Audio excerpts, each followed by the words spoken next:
여러분, 예수님을 믿지 않는 분들이 종종 이런 얘기를 하죠. 예수 믿는 사람들은 자기가 나약하다는 증거야. 그러니까 믿어야 살겠다는 것은 혼자 살아갈 자신이 없는 그런 약자들의 모습이지. 나는 뭐 예수 필요 없어. 이렇게들 얘기합니다. 여러분, 그런데 말이죠. 자기가 약하지 않다는 걸 그러면 어떻게 증명할 수 있죠? 한번 증명해 보시겠습니까? 아무것도 믿지 않아도 지금 잘 살아가고 있으니까 나는 강하다. 그렇게 생각하시나요? 그건 증명이 아니라 주장일 뿐이죠. 그런 주장은 증명되기 전에는 설득력이 없죠. 자, 다시 묻습니다. 예수가 필요 없다. 그렇게 말씀하시는 분들. 그런 분들은 죽지 않을 자신이 있으십니까? 안 죽고 살 사람이 한 명도 없죠. 맞습니다. 그것이 바로 모든 사람은 약하다는 증거입니다. 예수 믿는 사람과 믿지 않는 사람의 차이는 한 가지뿐입니다. 그것은 예수님을 믿는 사람은 자기가 약한 것을 알고 시인하는 사람이고, 안 믿는 사람은 자기가 약하다고 생각하지 않고 그것을 시인하지도 않는 그런 차이죠. 여러분, 성경이 말하는 그 예수님을 믿는 믿음은 사람은 죽을 수밖에 없는 존재라는 데서 시작합니다. 제 아무리 자기가 강하다고 해도 죽음을 이길 용사는 없죠. 우리의 인생이 어떻습니까? 인생의 날은 짧고 그 날들은 고난의 연속이에요. 한번 죽는 것은 사람에게 정하신 것이요. 그 후에는 뭐가 있다? 심판이 있으리니, 이렇게 말씀하셨습니다. 죽는다는 것, 그것은 누구든지 인정할 수밖에 없는 상식입니다. 그런데 누구든지 거부하고 싶은 상식입니다. 그러나 결코 거부할 수 없는 사실입니다. 그런데도 사람들은 죽음을 두려워합니다. 죽기를 무서워함으로 일생에 매여 종노릇하는 그런 모든 자들이라고 성경은 얘기하고 있습니다. 여러분, 흉기를 눈앞에 들이대고 죽인다고 위협할 때 대부분의 사람들이 뭐라고 얘기합니까? 요구하는 것은 무엇이든지 다 들어줄 터이니까 목숨만은 살려주십시오. 그렇게 애원하지 않습니까? 왜 죽인다는 사실이 그렇게 무서울까요? 살고 싶은 욕망 때문이라고 말하더라고요. 그리고 다른 말로 표현하면 죽이면 죽기 때문에 죽인다는 위협을 그렇게 무서워하는 겁니다. 여러분, 그렇지 않습니까? 만일 죽여도 죽지 않을 사람이 있다면 그 사람에게는 죽인다는 위협이 우스운 일로 보일 겁니다. 죽여, 그럼 나 다시 살면 되는데. 그런데 사람은 죽습니다. 죽이면 죽을 수밖에 없으니까 두려워하는 것입니다. 사람은 죽게 되어 있는데 그러면 왜 그렇게 살고 싶어 할까요? 왜냐하면 사람의 본성 깊은 곳에 영원을 사모하는 마음이 있기 때문에 그렇습니다. 이것은 태초에 하나님이 인간 속에 넣어주신 것입니다. 여러분이 처음에 사람은 지금처럼 죽을 수밖에 없는 존재로 창조되지가 않았습니다. 죽게 된 것은 이 창조된 인격적 존재에게 자연적인 것이 아니에요. 살고 또 살고 계속 살고 계속 영원히 사는 것이 인간에게 자연적인 겁니다. 그런데 왜 죽습니까? 그것은 사람이 죽을 길을 스스로 선택했기 때문에 그렇습니다. 그런 후에 스스로 선택한 그 죽음에서 도무지 헤어나올 수가 없게 되어서 이처럼 안타깝게 쩔쩔 매는 것입니다. 자, 그러면 스스로 죽음을 선택했다. 그게 무슨 뜻일까? 여러분, 우리는 그걸 알려면 사람이 어떻게 존재하게 되었는지를 생각해 봐야 합니다. 오늘날 이 세상 학문은 미생물에서부터 뭐가 진화하고 이렇게 해서 사람이라는 고등동물에 이르렀다. 그렇게 가르쳐요. 여러분, 그러나 이것은 결코 한 번도 증명되지 아니한 가설일 뿐이죠. 자, 그렇다면 사람이 어떻게 존재하게 되었을까요? 그리고 왜 죽게 되었을까요? 여러분, 이것을 설명할 수 있으십니까? 이것을 설명할 길은 오직 성경밖에 없습니다. 여러분 중에 혹시 스스로 계신 분 계십니까? 우리 중에 아무도 스스로 있는 자는 없죠. 그 말은 곧 부모에게서 태어나지 않은 사람은 아무도 없다는 말입니다. 부모가 나를 낳아주셨기 때문에 이렇게 있는 것이죠. 자, 여러분 그렇다면 나의 존재, 즉 이 사람의 존재는 자신의 의지에 의해서 존재하는 것이 아닌 것이 너무나 명백한 사실이죠. 자, 나를 존재하게 한 어떤 의지가 있었습니다. 자, 그것을 우리는 뭐라고 불러요? 그것을 우리는 아버지, 어머니라고 부릅니다. 그러므로 우리는 부모 없이 존재할 수가 없습니다. 자, 이런 사실은 사람이 스스로 사는 존재가 아니라는 것을 증거해 주죠. 사람은 아무도 자기를 존재하게 한 그런 이런 관계 없이 스스로 존재하지 못합니다. 그래서 우리 아기들, 그 아기들은 믿음으로 살고 믿음으로 자랍니다. 여러분, 자녀가 부모를 신뢰하는 것은 부모와 자녀라는 그 관계 속에서만 생명과 생활이 유지되기 때문에 그래요. 그러니까 믿는 것은 이런 관계를 확인하고 바르게 하는 것을 뜻하는 것이거든요. 그래서 사람은 믿지 않고는 살 수가 없는 존재입니다. 우리는 믿는 것을 배우면서 자랐습니다. 태어나가지고 엄마 품에 안겨서 젖을 먹을 때부터 또 엄마와 아빠와 할아버지, 할머니 또 여러 형제들의 품을 오가면서 이렇게 안겨있고 그러면서 뭘 배워요? 그 모든 과정이 믿음을 배우고 연습하는 과정입니다. 자, 거기서 이제 조금 더 위로 올라가 보도록 하십시다. 자, 내 부모님이 계세요. 그 이외의 부모, 또 그 이외의 부모, 이렇게 거슬러 올라가면 부모 이외에 최초의 존재를 만날 수 있을 것입니다. 자, 우리 모두가 존재할 수 있도록 하신 어떤 분을 만나게 되죠. 그리고 그분을 의지하고 그분과 바른 관계를 맺을 때에만 사람은 존재하며 생명을 지속시킬 수가 있는 것입니다. 마치 우리의 아기들이 부모로 말미암아서 존재하고 사는 것과 같은 이치예요. 자, 그러면 그 이후에 그 마지막 그분이 누구일까요? 성경은 그분을 여호와 하나님이라고 계시합니다. 여호와 하나님은 천지와 만물을 창조하신 하나님이십니다. 하나님이 창조하시기 전에는 아무것도 없었고 사람도 없었습니다. 마치 우리가 부모에게서 태어나기 전에 있었어요? 없었어요? 없었죠. 그거와 같습니다. 그러므로 성경은 하나님을 우리의 아버지라고 우리가 부르는 것입니다. 신명기 32장 6절에 보면 우매무지한 백성아 여호와께 이같이 보답하느냐 그는 너를 얻으신 너의 아버지가 아니시냐 너를 지으시고 세우셨도다. 그래서 사람은 이 하나님과 생명의 줄을 연결하고 있어야 합니다. 만일 이 줄이 딱 끊어지면 사람은 생명을 잃고 존재를 잃어버립니다. 왜 그래요?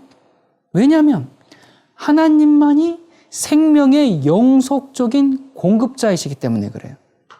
여러분, 이것은 태어난 아기가 어머니로부터 계속 젖을 계속 공급받아야 생명이 연속이 되고 또 그렇게 받아야 존재가 유지되는 것과 같은 이치라고 볼 수 있는 거예요. 여러분, 그것은 장성한 사람도 마찬가지입니다. 같은 이치죠. 이 장성한 사람이 음식 안 먹고 살 수 있습니까? 없어요. 음식이 계속 공급되어야 생명이 유지되고 음식이 공급되어야 힘을 쓸 수가 있죠. 자, 그런 것처럼 하나님이 공급하시는 생명은 그분의 말씀이고 사람이 그 생명을 공급받는 것은 그 말씀을 순종하는 것입니다. 이 관계가 끊어지면 사람은 생명을 잃게 되고 존재가 없어지는 거예요. 그래서 하나님은 당신의 말씀이 무엇이다 라고 우리에게 분명하게 계시해 주셨어요. 요한복음 6장 63절에 보면 내가 너희에게 이른 말이 영이요 생명이라. 주님의 말씀이 생명이에요. 사람이 내 말을 지키면 죽음을 영원히 보지 아니하리라. 하나님의 말씀이 생명이 있기 때문에 여러분, 사람은 처음부터 하나님의 말씀 안에서 존재하고 살게 되어 있었습니다. 그러므로 하나님이 처음 창조한 그 사람은 하나님의 말씀을 지켜야만 했고 또 계속 지키는 가운데 생육하고 번성할 때 그 모든 후손도 또 생명을 가지고 태어나게 되고요. 그들은 또한 개인적으로 하나님의 말씀을 계속 지켜나갈 때 생명과 자신의 그 존재가 계속될 것이었습니다. 그런데 인류의 시조로 이제 그 지음을 받은 아담이 아직 한 명의 생명도 낳기 전에 하나님의 생명의 말씀을 지키지 않고 스스로 하나님이 그 연결해 준 생명줄을 끊어버리게 되었습니다. 무슨 일이 벌어진 거죠? 창세기 2장 16절 17절에 보면 여호와 하나님이 그 사람에게 명하여 가라사대 동산 각종 나무의 실과는 내가 임의로 먹되 선악을 알게 하는 나무의 실과는 먹지 말라. 내가 먹는 날에는 정녕 뭐하리라? 죽으리라. 여러분, 이것은 하나님의 말씀이 생명이라는 것을 가르쳐주는 말씀입니다. 태초에 말씀이 계시니라. 이 말씀이 하나님과 계셨으니 이 말씀은 곧 하나님이시니라. 그 안에 뭐가 있어요? 생명이 있었으니. 어디에? 말씀 안에 생명이 있었으니 이 생명은 사람들의 빛이라. 사람이 하나님의 말씀을 지키면 생명이 있을 것이고 지키지 아니하면 생명과 존재가 없어질 것이었습니다. 말씀을 지킨다는 것은 순종하는 것이죠. 자, 그런데 우리의 시조 아담이 하나님의 말씀을 지키는 일을 거절했습니다. 흔히 사람들이 이렇게 얘기하죠. 아니, 하나님이 선악과를 만들지 않았으면 죄와 타락이 없었을 텐데. 여러분, 그것은 선악과의 참 뜻을 모르기 때문에 하는 말이죠. 이 선악과는요, 사람의 존재의 한계를 지적하는 표였을 뿐입니다. 그러니까 사람의 생명과 존재는 하나님, 그러니까 이 창조주의 말씀 안에서만 가능하다. 그것을 우리에게 확실히 가르치는 것입니다. 그러므로 그것을 먹는 것은, 선악과를 먹는 것은 하나님의 말씀을 지키지 않는 것을 뜻하는 것이었고요. 그 결과는 생명과 존재를 스스로 거절하는 것이 되는 거죠. 그래서 하나님의 창조를 단호히 거절하는 행위가 이제 선악과를 먹는 것이고, 그래서 그들은 창조 전의 상태로 돌아갈 수밖에 없었습니다. 창세기 3장 17절 19절에 내가 너더러 먹지 말라 한 나무 실과를 먹었은즉 필경은 흙으로 돌아가리니 그 속에서 내가 취함을 입었음이라. 너는 흙이니 흙으로 돌아갈 것이니라. 그러니까 하나님의 말씀을 거절했을 때 창조되기 전에 그 상태로 환원된다는 사실을 분명히 지적해 주는 말씀이 아닙니까? 자, 이렇게 말씀을 지키지 않는 것을 죄를 짓는 것이다 라고 그렇게 이야기합니다. 그리고 그렇게 된 결과를 죄다 그렇게 얘기해요. 그 결과는 명확합니다. 그러니까 생명선이 끊어졌으니까 어떻게 돼요? 죽을 수밖에 없고 필연적으로 존재를 잃어버리게 되죠. 그래서 성경은 죄의 삭은 무엇이다? 사망이다. 그렇게 성경이 선언한 것입니다. 자, 그런데 로마서 5장 12절에 보니까 이러므로 한 사람으로 말미암아 죄가 세상에 들어오고 죄로 말미암아 사망이 왔다. 그렇게 얘기했습니다. 그래서 아담의 모든 후손은 태어나면서 죽은 자로 태어나게 되는 것입니다. 영원히 살 수 있게 창조된 그 아담이 죄를 지음으로 죽고 흙으로 돌아가게 되었습니다. 그래서 아담의 후손들도 원래는 어떻게 살아야 돼요? 영원히 살아야 돼요. 영원히 살아야 하는데 죽고 흙으로 돌아갈 그 운명을 가지고 태어났어요. 이것이 바로 죄의 결과입니다. 여러분, 아담이 영원히 살 수 있도록 창조되었지만 죽게 되었죠. 그 후손들 가운데 혹시 영원히 살 수 있도록 창조된 그 후손 있나요? 혹시 여러분 옆집에 여러분 같은 교회 다니신 분들 중에 혹시 그런 분 있으신가요? 없죠. 모든 인류는 이 죄의 결과를 지닌 채 태어납니다. 만약에 죽지 않는 인간이 있다면 그는 아담과는 관련 없는 사람일 것입니다. 자, 그런데 죽음만 물려받은 게 아닙니다. 여러분, 우리는 아담의 죄의 결과 이 네 가지를 물려받았는데요. 첫 번째는 생물학적인 죽음, 두 번째는 죄를 좋아하는 그 죄의 본성, 세 번째는 하나님과의 분리. 그러니까 이제는 더 이상 과거의 아담처럼 직접적인 교제를 할 수 없게 되었죠. 자, 네 번째는 달라진 환경. 평화롭고 아름다운 그 에덴이 아니라 이제는 수고와 땀과 눈물로 얼룩진 그런 세상이 도래하게 되었습니다. 아담이 죄를 지었는데 왜 후손도 죽어야만 합니까? 그냥 죄 지은 아담만 흙으로 돌아가고 아담이 낳은 자식들은 하나님의 원래 계획대로 영생하면 안 됩니까? 그런 항의가 있을 수 있어요. 일리가 있죠? 왜냐하면 저도 참 그랬으면 좋겠거든요. 자, 그러면 참 좋긴 하겠지만 그렇게 안 되는 이유는 간단합니다. 여러분, 하나님이 아담의 그 영생의 생명을 무슨 줄로 연결을 해 놓으셨냐면 순종의 줄로 연결을 해 놓으셨어요. 그래서 아담의 모든 후손의 생명은 아담 안에서 다 연결을 시켜 놓았습니다. 그런데 아담이 지금 한 명의 아들도 낳기 전에, 하나의 생명도 낳기 전에 하나님과 연결된 그 생명줄을 어떻게 했어요? 불순종으로 끊어버렸네요. 그래서 하나님과 아담이 끊겨버렸잖아요. 끊어져 버렸잖아요. 그래서 아담의 모든 후손은 이미 아담 안에서 그 끊어져 버렸기 때문에 생명을 잃어버린 상태로 태어나게 되었습니다. 그러니까 그것은 마치 이제 플러그 이제 여러 개 있는 이제 멀티플러그 아시죠? 거기에 그거를 좀 생각하시면 될 텐데요. 집안에 들어온 그 하나뿐인 전원 이제 그 콘센트에 거기에 모든 전기 제품의 코드를 연결했을 때 모든 전기 기구들이 다 작동을 하죠. 그런데 멀티플러그를 콘센트에서 딱 빼면 어떻게 돼요? 전기 제품이 동시에 모든 게 다 전기를 잃어버리게 되죠. 그것처럼 아담 안에서 하나님의 그 생명과 연결된 그 아담의 모든 후손들이 아담이 생명줄을 딱 끊어버리니까 그냥 다 같이 생명을 잃어버리게 된 겁니다. 그러므로 아담의 후손들은 산 자가 아니고 죽은 자들입니다. 그래서 바울이 아담 안에서 모든 사람이 죽은 것 같이 저와 여러분이 지금 살아있는 것처럼 보이지만요. 실상은 죽은 것입니다. 우리 모두는 태어날 때 뭘 안고 태어나냐면 죽음을 안고 태어납니다. 그렇죠? 다 결국 죽게 돼 있죠? 불행하게도 근데 죽음만 안고 태어난 것이 아니라 뭣도 가지고 태어났어요? 죄된 본성까지 이제 우리가 유전적으로 물려받고 태어납니다. 자, 그러면 죄가 결국 이게 지금 무슨 결과예요? 뭐라고 부르면 좋을까요? 죄된 인간요? 아니면 죄의 결과를 지니고 있는 사람요? 살아있지만 죽은 자들요? 뭐라고 표현하면 좋겠어요? 쉽게 말하면 죄인입니다. 그런데 오늘날 이 죄인이라는 용어가 조금 잘못 오용되어 있기 때문에 죄인이라고 표현하기가 좀 부담스럽습니다. 왜냐하면 여러분 일반적으로 알고 있는 그 죄인은 죄인 하면 뭘 받아야 해요?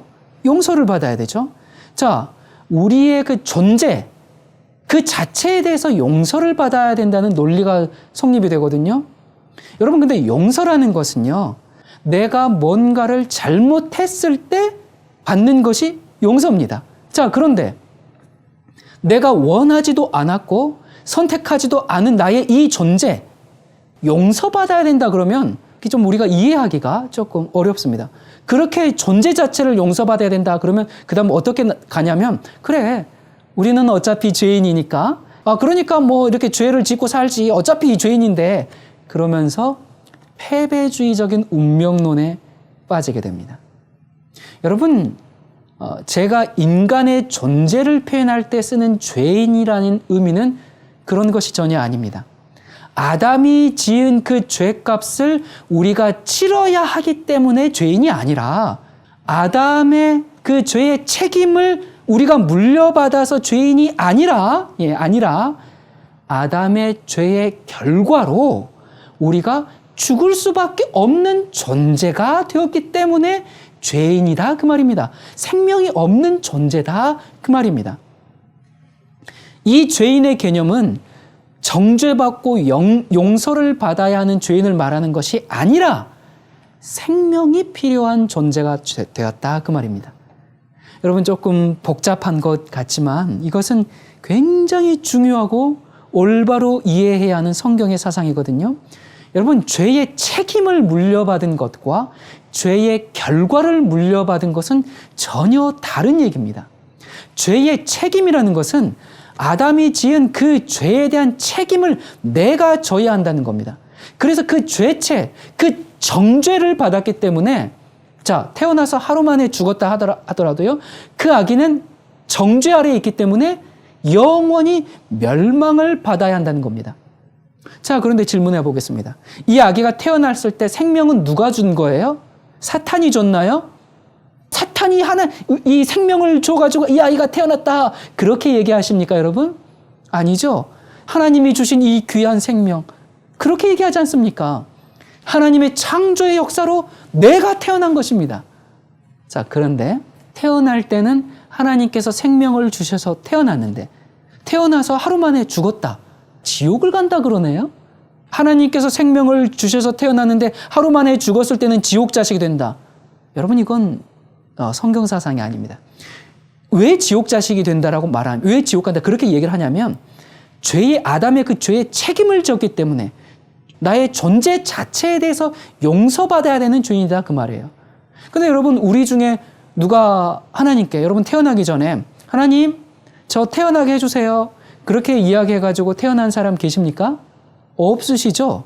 그런데 하나님께서 우리를 태어나게 해놓고서는 너는 태어난 것 자체가 죄인이야, 죄인이기 때문에 너는 멸망받아야 해. 여러분, 이렇게 하면 이 아기의 멸망의 책임이 누구한테 있는 거예요? 내게인 아기한테 있는 게 아니라 하나님에게 있는 겁니다. 넌 태어난 것이 죄니까, 태어나서 죽었으니까 너는 그 멸망의 책임을 지고 지옥 가야 돼. 이건 누가 책임져야 돼요? 하나님이 책임져야 해요. 그래서 용서는 내가 받을 게 아니라 누가 받아야 해요? 하나님이 받아야 하죠. 여러분, 이것은 앞뒤가 맞지가 않습니다. 그런데 대부분의 사람들이 아담의 죄의 책임을 내가 짊어지고 태어나서 정죄받은 죄인이라고 그렇게 이해하는데, 그것은 오해입니다. 그걸 그렇게 가면 아까 말씀드린 대로 용서는 하나님이 받게 되어버린 그런 문제가 발생해 버려요. 우리는 죄의 책임을 진 죄인이 아니라 죄의 결과를 지닌 죄인입니다. 아담의 죄의 책임은 아담이 졌어요. 그리고 예수님이 대신 지셨습니다. 자기 죄의 책임은 자기가 지는 것입니다. 그러므로 그 죄를 용서하시는 분이 예수님이십니다. 여러분, 우리가 아담의 허리 안에 있었다라는 것은 그가 죄를 범함으로 우리도 그 죄의 결과를 이어서 받게 되었다라는 것이지, 아담의 그 범죄에 대한 책임을 우리가 나눠지게 됐다는 말이 아닙니다. 우리는 아담이 범죄한 그 죄에 조금도 가담하지 않았어요. 여러분, 용서라는 것은요, 범한 죄에 대해서 성립되는 용어라고 말씀드렸습니다. 자, 하나님과 나와의 관계가 끊어진 채로 태어났어요. 그런데 그걸 어떻게 용서를 받아요? 그건 내가 원해서 그렇게 된 게 아닌데, 관계를 회복하는 새 창조를 받아야 합니다. 우리는 아담의 죄의 책임이 아니라 그 아담의 죄의 결과를 물려받았기 때문에 죄인입니다. 생명이 없습니다. 죽음을 안고 태어납니다. 죄된 본성을 가지고 태어납니다. 그러니까 죄인이죠. 그래서 성경은 모든 사람을 죄인이라고 선언합니다. 죄의 책임을 지고 용서받아야 할 죄인으로 태어나는 것이 아니라 하나님과 관계가 끊어져서 죽을 수밖에 없는 생명이 없는 존재로 태어나기 때문에 죄인입니다. 죄의 책임과 죄의 결과, 이 두 개념의 차이는 하늘과 땅만큼이나 엄청나게 큽니다. 여러분, 이것을 올바로 이해해야 복음을 올바로 이해할 수 있기 때문에 제가 조금 반복적이었지만 좀 설명을 드렸습니다. 여러분, 성경은 죄를 존재와 생명의 문제에서 다루고 있습니다. 하나님과 관계가 끊어져서 생명을 공급받지 못하는 것은 죄된 상태에 있는 겁니다. 여러분, 서두에 제가 사람은 다 약하다고 했죠. 그 약한 증거가 뭐라고 했습니까? 죽는 것이라고 했잖아요. 아무도 죽지 않는 사람이 없어요. 자, 그렇기 때문에 난 예수님 필요 없어. 그건 신앙은 약한 사람들만 하는 것이지 라고 말할 수 없는 것이 바로 여기에 이유가 있는 겁니다. 모두가 죽기 때문에, 아무리 강하다고 말하는 사람도 결국 죽기 때문에. 자, 지구상에 살았고 지금 살고 있고 앞으로 태어날 모든 사람들은 전부 아담의 후손입니다. 이 아담의 후손은 산 자로 있는 것이 아니고 죽은 자로 있는 겁니다. 그래서 사람이 예수님을 믿고 살아야 할 이유입니다. 또한 이것이 예수님을 믿음으로 구원을 얻는다는, 즉 예수님을 믿음으로써만 생명을 소유하게 된다는 기독교 복음의 이 전제이고 부인할 수 없는 사실입니다. 자, 이렇게 죽은 상태로 살아가는 사람, 이런 사람을 죄인이라고 합니다. 여러분 참 말이 이상해요. 죽은 상태로 살아간다. 굉장히 모순인 것 같지만 그것이 인간의 모습입니다. 그래서 하나님은 우리가 죽었지만 살 수 있게 되기를, 정말 살 수 있게 되기를 간절히 소원하는 것이죠. 이러한 그 성경의 근원적인 이치를 모르는 많은 사람들은 당신은 죄인입니다 하면 뭐라고 얘기합니까? 나는 법 없이도 살 사람이고, 그런데 내가 무슨 죄를 지었냐고, 내가 왜 죄인이냐고, 이렇게 따지지요. 죄를 도덕적, 그걸 거기에서만 찾으면 그 사람 말이 옳을 수도 있어요. 정말 죄 안 지었을 수도 있어요. 그래서 그런 말이 나오는 것은 죄를 도덕성에서만 찾기 때문에 그렇습니다. 일반적으로 사람들이 죄라고 말하는 것을 주로 도덕적인 것에서만 찾습니다. 그러므로 사람들이 도덕적으로 깨끗하고 양심적으로 꺼리낌이 없는 그런 삶을 살면 정말 저 사람 의인이야, 저 사람 정말 성인이야, 그렇게 생각하기가 쉽죠. 이것은 아주 그럴듯한 착각입니다. 사람들이 이런 착각에 최면당하고 있기 때문에 정말 그 죄의 실상을 깨달으려고 하지도 않고 또 깨닫지도 못합니다. 이런 최면을 강하게 거는 사람들이 종교가들이요, 도덕가들입니다. 참으로 딱한 일이 아닐 수가 없습니다. 여러분, 이 말은 사망과 생명이 무엇인지 모른다라는 말과 같습니다. 여러분, 식인종 사회에서 살인이 죄가 됩니까? 그 사회에서? 그렇지 않지요. 자, 그러면 살인이라는 게 어떤 그 지역과 문화와 상황에 따라서 죄가 되기도 하고 안 되기도 하고 그런 겁니까? 여러분, 오늘날 사람들이 죄를 이렇게 도덕적인 것으로만 이해하고 있습니다. 도덕적인 죄들은 분명히 죄예요.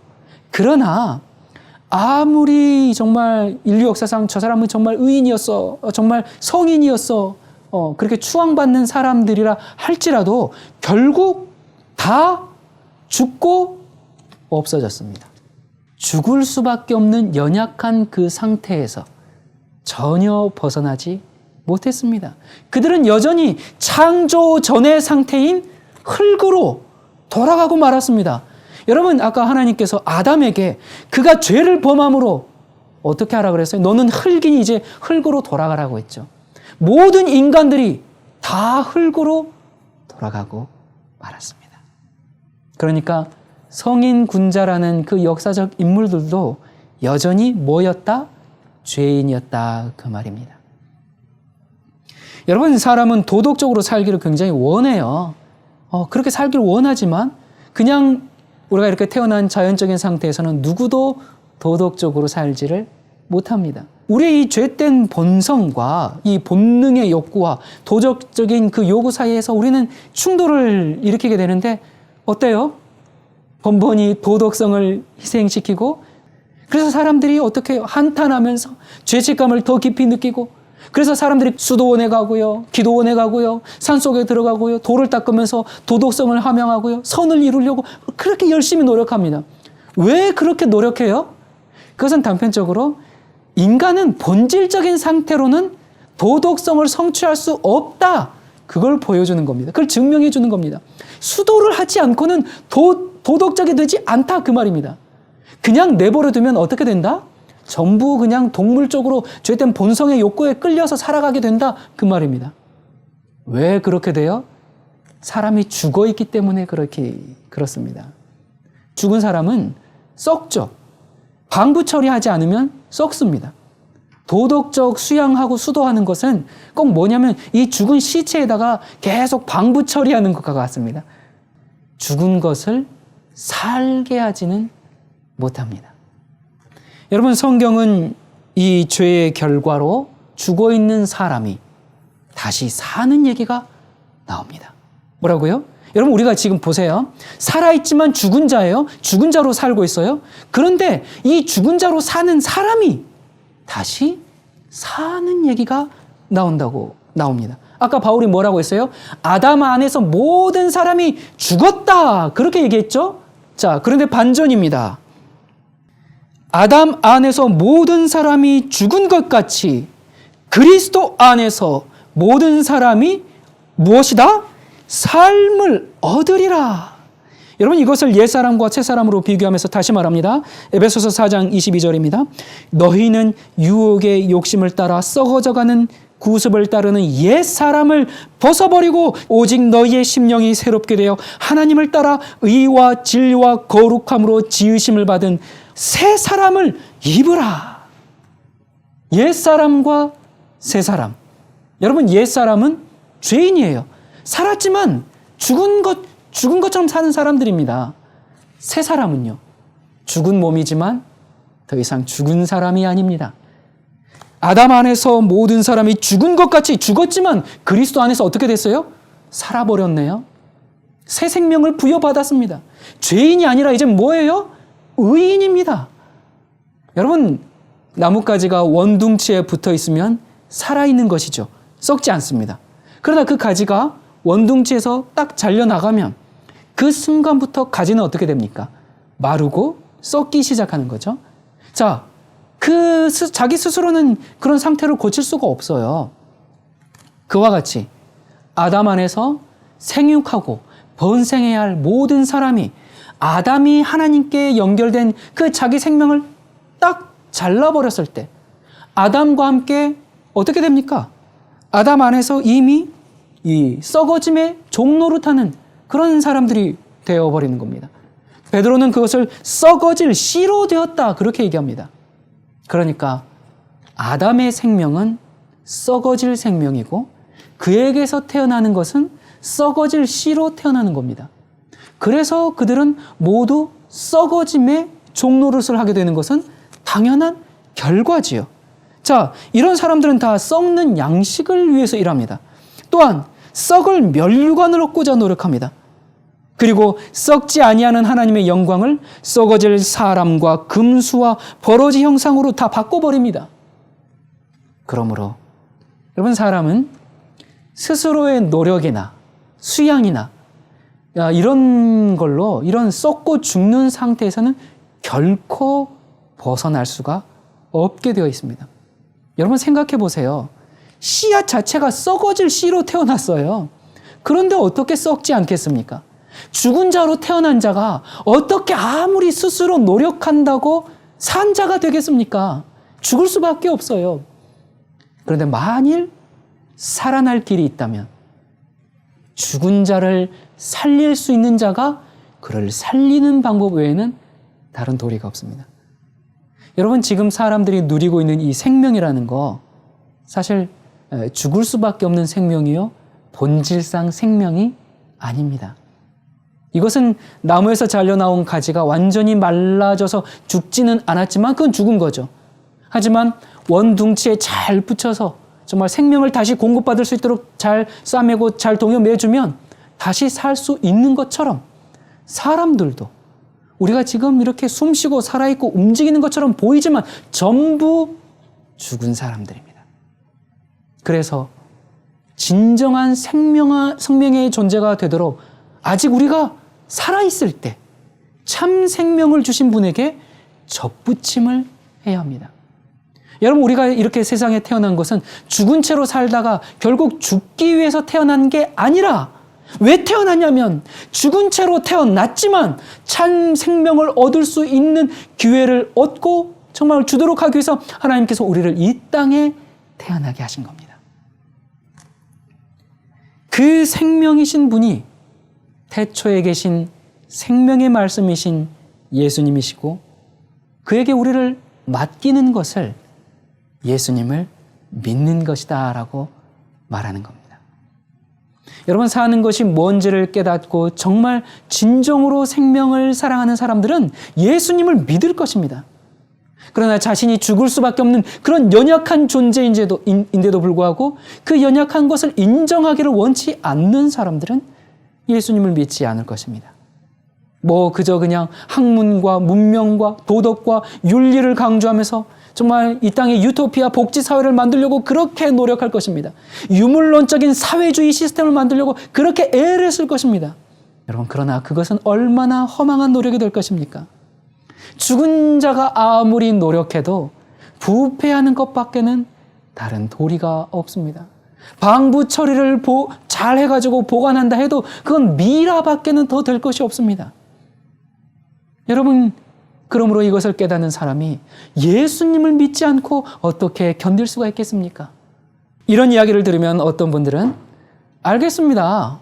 그런데 왜 꼭 예수만 믿어야 생명을 얻는다고 주장합니까? 이 세상에 생명을 주는 다른 종교가 많이 있지 않습니까? 그렇게 질문을 하죠. 제가 다음 시간에는 생명을 얻기 위해서 왜 꼭 예수를 믿어야만 구원을 얻는지 그 확신 있는 성경의 대답을 들어보도록 하겠습니다. 여러분, 오늘 말씀을 좀 더 분명하게 이해하기를 원하시면 제가 강의한 그 성경의 예언들 12회 이것이 참된 복음입니다. 그 영상을 시청하시기 바랍니다. 여러분의 신앙생애에 획을 긋는 놀라운 말씀이 될 것입니다.